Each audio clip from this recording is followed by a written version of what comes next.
Therefore, I urge you, brethren, by the mercies of God, to present your bodies a living and holy sacrifice, acceptable to God, which is your spiritual service of worship. And do not be conformed to this world, but be transformed by the renewing of your mind, so that you may prove what the will of God is, that which is good and acceptable and perfect. Paul's urged us to do this. Paul's admonished us to do this. But from where do we gain the motivation? When you hear me say, and repeat what Paul is saying, that we should give our lives as a living sacrifice to God, most of you are in hearty agreement. You agree that's the thing that ought to be done. So that's not the problem. The problem is, but where do I find the motivation?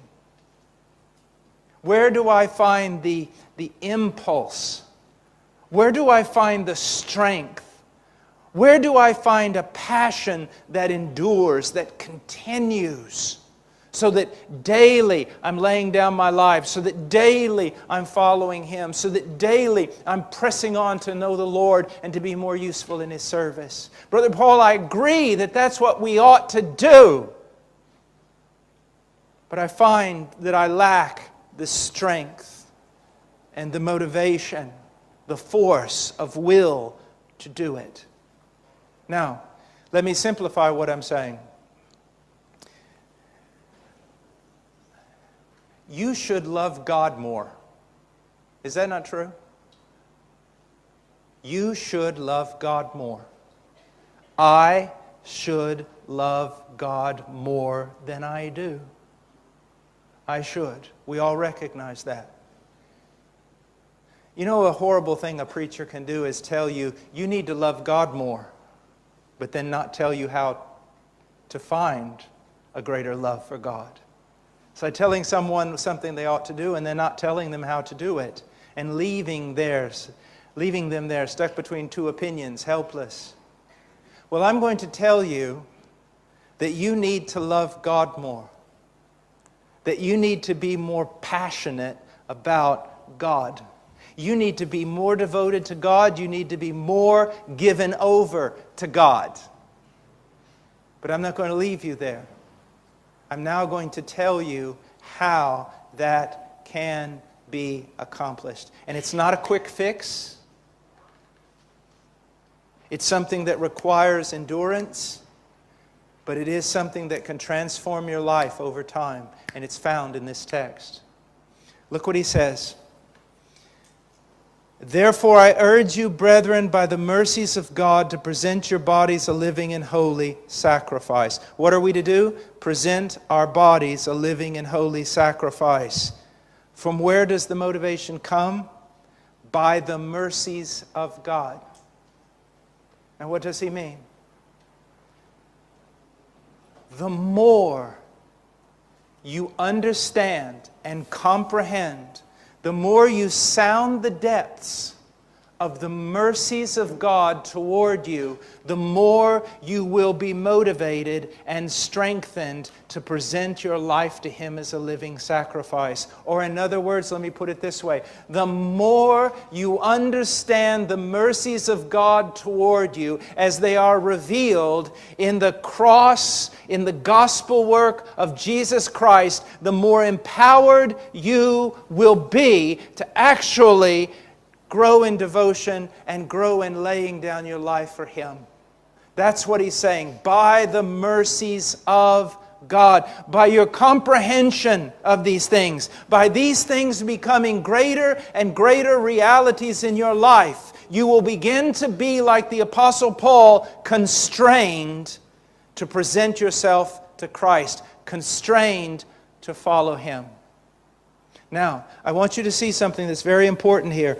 If you have the New American Standard or even other translations, it begins here in my English text, therefore.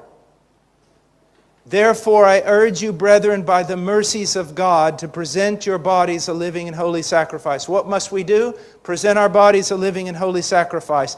Where do we find the motivation for doing that? by sounding the depths, growing in our understanding of the mercies of God revealed in the person and work of Jesus Christ. Now, the word therefore, that little preposition, is absolutely essential. Because here's what Paul is doing. Therefore I urge you, brethren, by the mercies of God. The mercies of God here have just been defined for you in the first 11 chapters of the book of Romans. And what Paul is doing is basically this. For 11 chapters, I have shared with you the mercies of God as they are revealed in the person and work of Christ. Now, based upon what God has done for you in Christ, the greatness of this work, I want you now to present your life as a living and holy sacrifice. Do you see that? This is very common for Paul. In the book of Ephesians, we find the very same thing in chapter 4. In the first 3 chapters of Ephesians, we have the deepest theology in all the Bible. You want to know where the deep stuff is, go to Ephesians 1, 2, and 3. It's absolutely astounding. And how does he begin in Ephesians 1? In Christ, in Christ, in Christ, in Christ, in Christ. Everything that God has done for us in Christ. And basically those 3 chapters are revealing to us everything God's done for us in the person of His Son. I like to say it this way. Outside of the Son, you have nothing. In the Son, you have all things. You have no part with God apart from the Son. But in the Son, God is yours. And you are God's. And all the mercies that you will not even be able to discover over a life of eternity. All the mercies of God are yours in Jesus Christ, he says in Ephesians 1 through 3. And then he gets to 4 and he says, now, therefore, live this way. And what does that tell me? The more, and I know I sound like a broken record, but there's a purpose.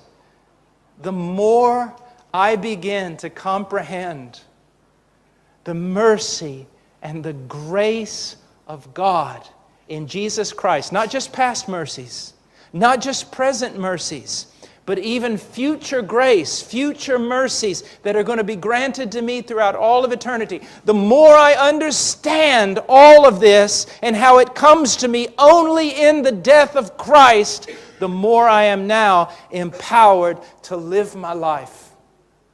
You see, that's why Paul talks about in 2 Corinthians 5 that he was constrained.